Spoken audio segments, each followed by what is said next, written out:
John chapter 7. The Feast of Tabernacles. After this, Jesus moved about within Galilee.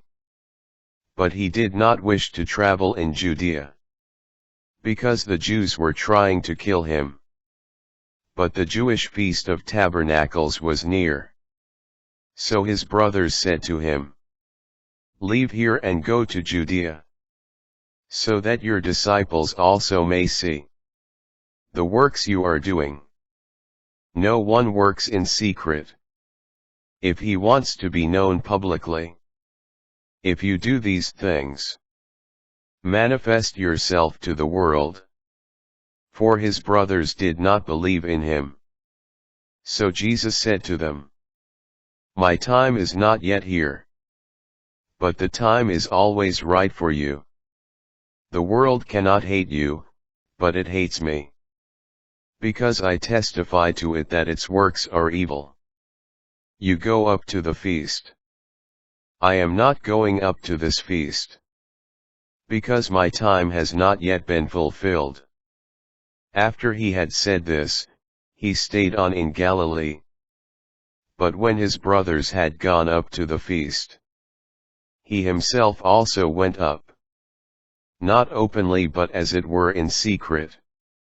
The Jews were looking for him at the feast and saying, "Where is he?" And there was considerable murmuring about him in the crowds. Some said, "He is a good man," while others said, "No, on the contrary, he misleads the crowd." Still, no one spoke openly about him, because they were afraid of the Jews. The first dialogue. When the feast was already half over, Jesus went up into the temple area and began to teach. The Jews were amazed and said, "How does he know Scripture, without having studied?" Jesus answered them and said, "My teaching is not my own, but is from the one who sent me. Whoever chooses to do his will shall know whether my teaching is from God, or whether I speak on my own. Whoever speaks on his own seeks his own glory, but whoever seeks the glory of the one who sent him is truthful, and there is no wrong in him. Did not Moses give you the law? Yet none of you keeps the law. Why are you trying to kill me?" The crowd answered, "You are possessed. Who is trying to kill you?"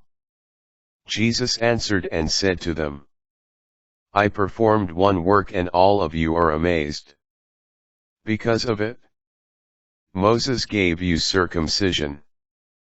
Not that it came from Moses, but rather from the patriarchs. And you circumcise a man on the Sabbath. If a man can receive circumcision on a Sabbath, so that the law of Moses may not be broken, are you angry with me, because I made a whole person well on a Sabbath? Stop judging by appearances, but judge justly." So some of the inhabitants of Jerusalem said, "Is he not the one they are trying to kill? And look, he is speaking openly and they say nothing to him."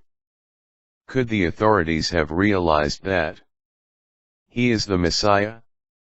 But we know where he is from.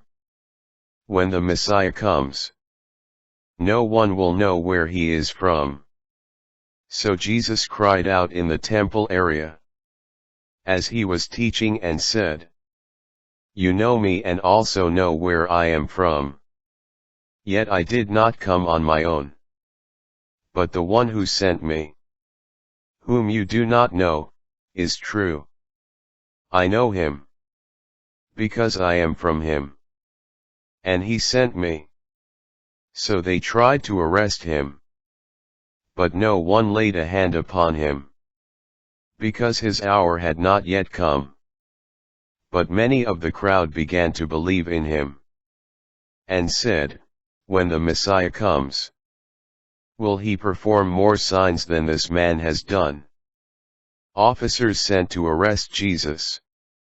The Pharisees heard the crowd murmuring about him to this effect, and the chief priests and the Pharisees sent guards to arrest him.